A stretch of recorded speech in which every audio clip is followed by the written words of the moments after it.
Hello, YouTubers. Joe Kersey here on Sunday, March 4th, 2018 at 14:20 Eastern Time. Let's see, I think next Sunday is going to be daylight savings time over here in the United States. I don't know when the UK goes on the British summertime. I think they probably go on at the end of March. I don't know. I'll have to look it up. But we switch into that god-awful system here next week. Yeah, that's pretty bad. Well, things would be worse. I mean, that's not bad. I mean, bad is like a river flooding and washing you away, or a bear chasing you down and eating you, or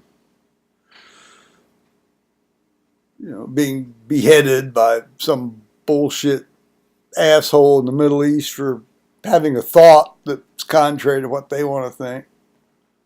Oh, on the other hand, we don't behead people for that, having thought crimes over here in the United States. We either call it conspiracy and put them in federal prison, or the social media and the press crucify them. So every society has its own way of working things out. Or was that great line at the end of both Cape Fear movies, the original and the remake, with I don't know, the guy with the big heavy eyelids. Where they're fighting, just a couple of lawyers working things out when they're beating the shit out of each other out there on the houseboat.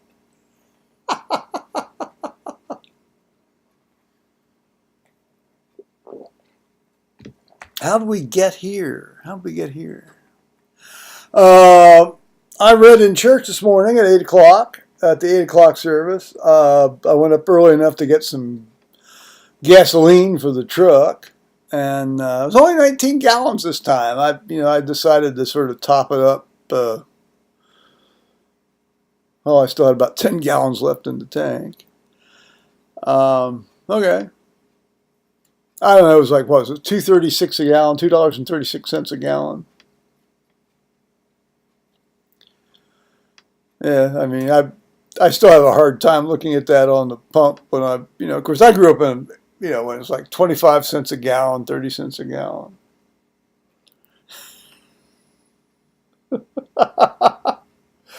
Yeah, and the engine's happily guzzled, you got like 13, 14 miles a gallon. That was considered good mileage.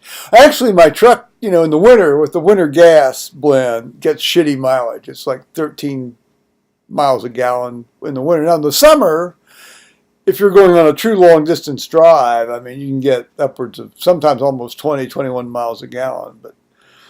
But they crap up the gas around here for the winter. That's pretty awful.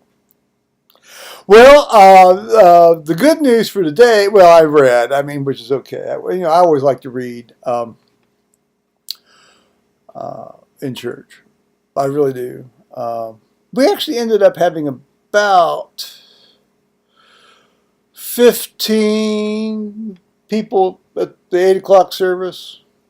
A couple of the stalwarts weren't there, but then one of the fellas, and his wife, that hadn't been there for some time because he had been in renal failure. Well, he's probably still in renal failure, but he's really gotten tuned up by his dialysis over the last 6 weeks, 2 months really. He's looking really good. He was back. It was nice to see him back. Most of the stuff that we used to see of him had to have been fluid because there's considerably less of Bob than there was 2 months ago. He looks considerably happier too. He never really looked particularly happy. I always thought that was for theological matters and disapproval of everybody's behavior matters. But I think it was just because he felt so crappy because of his renal failure and edema and things. Meanwhile, another stalwart's gone in with flu and pneumonia, and the day after he went in, he got intubated and stuck on a ventilator. So one person told me that it's not looking good, and the rector said it's looking encouraging. So having been in on a lot of these, professionally, and being kind of a crepe hanger by nature, I would probably say it's not going to end well. But if it's not going to end well, I hope the guy doesn't suffer. And here's what happened this morning, just before I went to church. I had to do some paperwork in my little orifice, and there was I actually had to write a check to the sewer people, the county sewer people. I don't have to write many checks anymore. I mean, maybe I might write 14 checks a year, if even that, and because I just do it all online, and I'm hearing, and it's right overhead. It sounds like it's on the roof, and because you can hear like toenails and things scrambling on metal, because I have a metal roof. Okay. Well, okay, I thought, well, maybe a possum's up there, or coons on there, or something, and they're walking around, or a squirrel. A squirrel, that's early for a squirrel. Squirrels usually don't want to come out till around 8 or 9 o'clock in the morning. I've heard this up, let's say, above my head at night, but only after about 3 or 4 in the morning. I mean, it's not like in the middle of the night I wake up and I hear it. And it's been in various places above me, and it's always sounded exactly like it's something on the, or like in a high wind. I thought, well, there's a branch, I've got branches to rub on the roof. Okay. So, but this was far more marked and far more localized, and clearly willful, because there was no wind this morning. I mean, it's like dead still this morning. Beautiful morning, otherwise. It was like 20 degrees, but beautiful morning.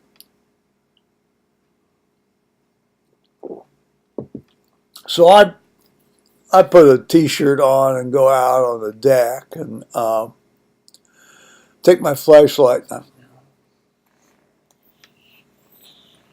doing all this, and I don't see anything now. Obviously, there's lots of leaves and stuff piled up on the roof. And I thought, well, maybe some animals actually building a little nest down in that, those leaves, which is still possible. But I went in, and I sort of did this like about 4 times, and I look, and of course every time I went out, it stopped. And so I thought, well, maybe, I finally decided it's probably there's something up there in the crawl space. I have a crawl space between my, my 1-story house and, like up there. But it didn't sound like it was right down on the drywall ceiling. It sounded like toenails clawing on the metal. Which, if that's the case, that means that something's eaten through the wood, the particle board wood that passes for a roof now, and then it's scrambling against the,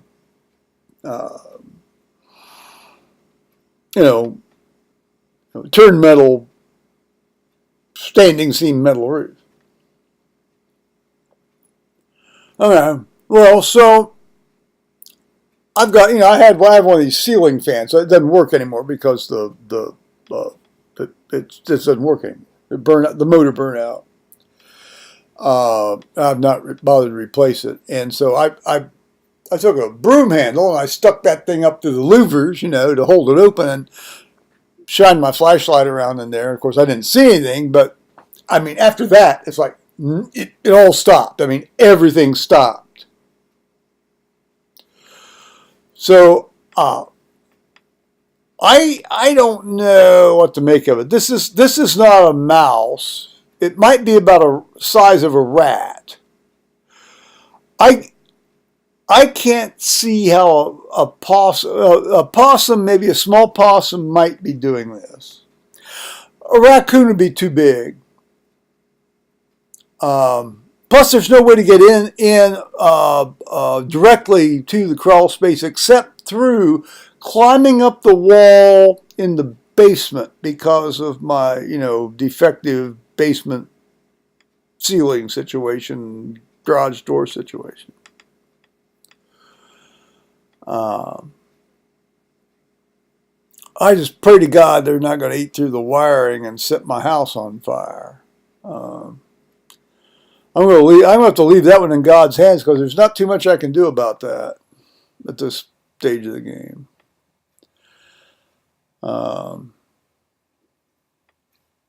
So, and it's always terrible the way I talk about leaving stuff in God's hands is kind of like the last step. That ought to always be the first step.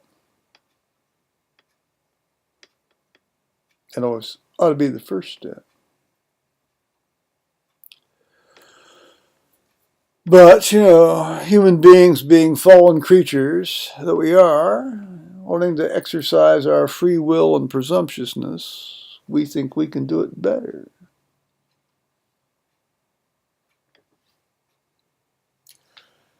Well, that was my little adventure this morning before I tore up the... Meanwhile, I mailed prayer lists to the 3 people that don't have computers or can't use computers or won't use computers anymore. And I did have to write a check to the sewer department, as I mentioned, and then there was some bullshit with my profit sharing plan, ending that I had to send in, and I may have addressed that the other day a bit, but I actually sent the thing in today. So I read, and then on the way home I stopped at Giant Eagle and got some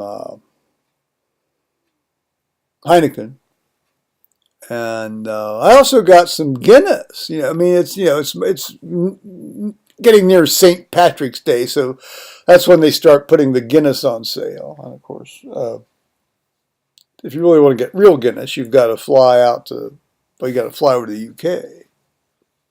Ideally, fly over to Ireland and drink real Guinness. Ideally, you always want to drink draft Guinness. Now, in San Francisco, we could get, fairly reasonable draft Guinness when I was out there with Sam Whelan. And that was sort of like our go-to drink.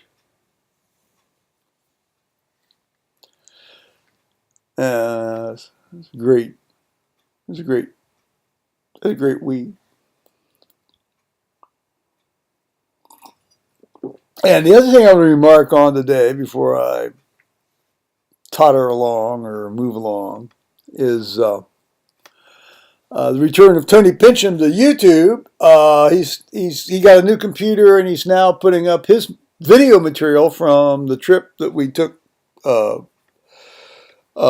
together, or he was with me for I think 9 days, or I was with him 9 days, depending on how you want to view it.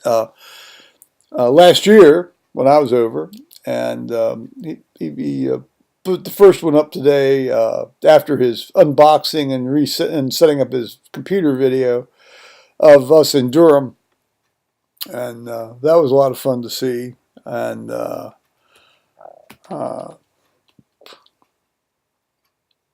it's always interesting to see what people choose to shoot, or photograph, or video, when you're together. I mean, obviously he chose to shoot a lot different things than I did, but not always. It's always interesting to hear people's different takes on things. I think I get a huge kick out of that. It's good to see him back. He's had a bit of a caesura in these sorts of activities for various reasons, which I'm not going to go into because that's his business, and if he wants to talk about it, he will, and he has to a certain extent. So we might be Skyping here a little later, maybe in 40 minutes or so. Uh, hope so. It's always fun. So I'll say bye bye, YouTubers. Okay.